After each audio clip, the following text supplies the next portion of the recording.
Today I want to tell a little story about communist revolutions. And I'm doing this video in English because the story I'm going to talk about is something that is not widely known in the Netherlands, but is also not really widely known uh, in the wider Western world. Now, quite like most people know about the Soviet Revolution of 1917, of course. People who know a little bit more about it might know that there were two revolutions in 1917. First in February, the general anti-Tsarist revolution, then in October of 1917, the actual Bolshevik revolution.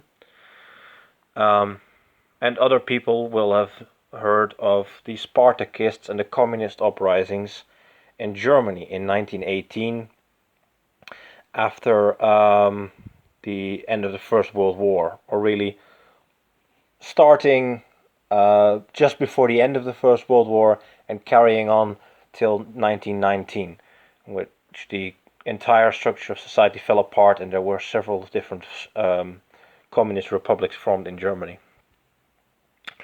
Some people don't know this, but the objective of the Red Army was to link up with the communist revolutionaries in Germany.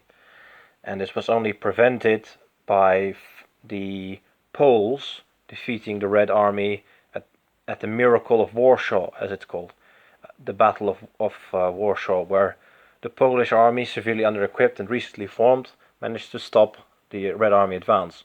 Similar things happened with Latvian and other Baltic nations setting up volunteer forces against the Red Army and managing to hold on to their independence.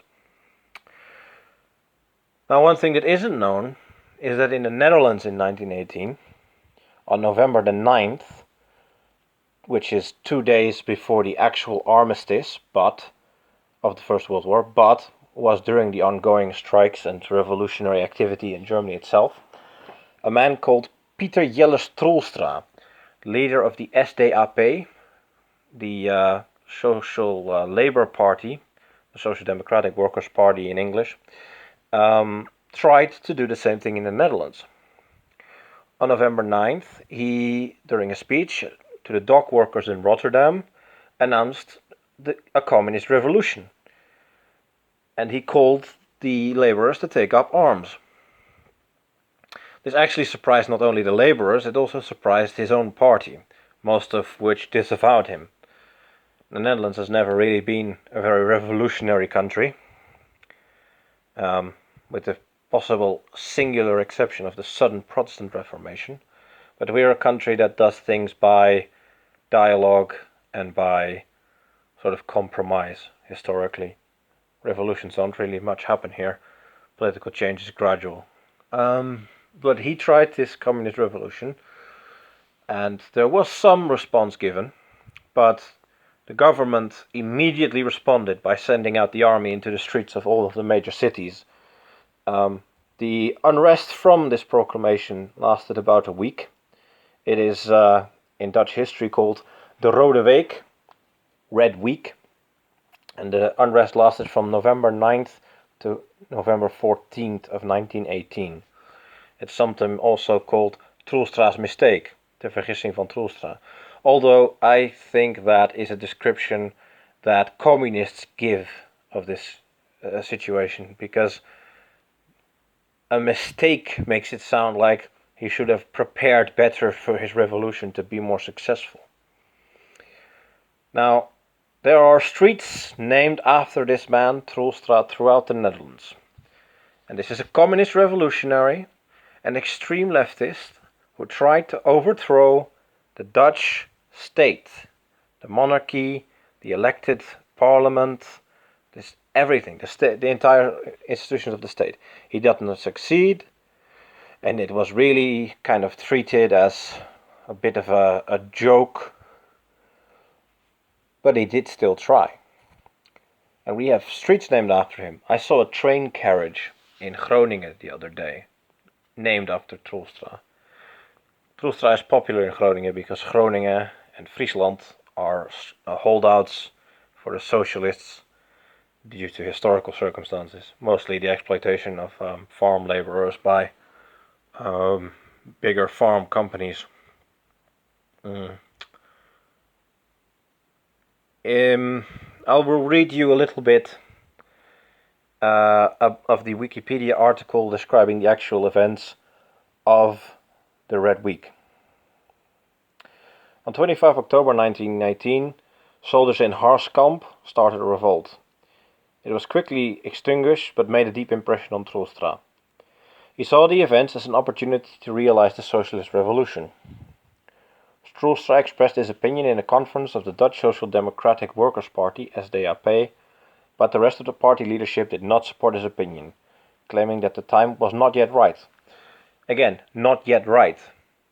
These social democrats, and social democrats are always just cover organizations for Marxists and communists, were simply biding their time. It's not that they didn't want to overthrow the state institutions, they simply didn't think they were in a position of enough power to do so yet, like in Germany or like in the Soviet Union, Russia at the time.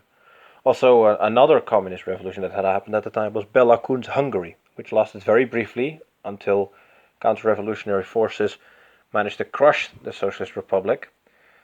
But this was a time of great upheaval. Everywhere there were revolutions going off. The old states were falling apart. The Austro-Hungarian Empire fell apart. The Russian Empire fell apart. Germany was in a state of chaos. Now, the Netherlands had been neutral during the war, but we had been in a state of armed neutrality, with over 400,000 troops mobilized on a population of 8 million. Continuing to read the Wikipedia article. On November 9th, the German Emperor Wilhelm II abdicated. This, along with Troelstra's early declaration, caused a group of socialists from Rotterdam, led by Arie de Zeeuw, to feel that the revolution should begin as soon as possible. On November 11th, they presented their demands to the mayor of Rotterdam. Troelstra was very impressed by the demands, willing to go further. According to Willem Drees, later Dutch Prime Minister and a member of what would later become the PvdA, the Dutch Labour Party, which is the successor party of the SDAP, Troelstra spoke about taking over power and revolution and claimed that the time had come for it. The government quickly reacted. Armed police officers were stationed in Utrecht and in Amsterdam, and the royal family was secured by the army. On November 11th, Catholic organizations met in The Hague and started a counter-campaign, including spreading 500,000 counter-revolutionary pamphlets. Protestants and moderate socialists joined the counter-movement because they feared the extremism of a socialist revolution. Based on national and loyalist sentiments, the reaction was named the Orange Movement, Oranjebeweging, after the Dutch royal family of Oranje-Nassau. On November 12th, the Prime Minister, Charles Ruys de Beerenbrouck, gave a speech stating that the daily bread ration would be increased from 200 grams to 280 grams. De Beerenbrouck called on the socialists to cooperate with the government and argued that violence would be disruptive. He threatened that if citizens would not behave properly, the ration would not be increased. After this speech, Troelstra gave a speech in reply in Parliament. Troelstra was a member of the SDAP fraction in the Dutch Parliament at the time, in which he incited a revolution and declared that the time had come for the workers to assume control of the government. Consequently, more troops were sent to the major cities, Rotterdam, Amsterdam and The Hague. On the night of November 13th, the counter-revolutionary movement hung posters in all the major cities which stated that the revolutions were only a small minority. By that time it was clear that the attempted revolution had failed. So yeah, there was an attempt at the end of the First World War to start a communist revolution in the Netherlands, which would then presumably link up with the communists in Germany, the communists in Hungary, the communists in Russia, and then, well, at that point, why not carry on through France and Spain, and just basically all of Europe could have fallen to communism at this point. It is lucky that the Freikorps managed to repress them in Germany. It is a good thing the Polish managed to stop the Soviet armies, and the Estonians and the Finns, and that the Hungarian army managed to overthrow Bela Kun. Even then, of course, in spirit, the communists have basically won. But things could have been considerably worse. Imagine rather than Stalin just controlling Russia, imagine the entirety of Europe under Stalin. So that's a little interesting historical factoid. And yeah, it's kind of a scandal that Troelstra is still so popular in this country. His name should be cast out of the streets. I mean, we honor this man as if he is a normal politician. This man wanted to institute Red Terror. This man wanted to overthrow the concept of property, of the royal house, of what it is to be Dutch. I mean, communists are internationalists. They want to erase nationality, property, identity, just reduce everything to the lowest mean common denominator. We should not be honoring Troelstra.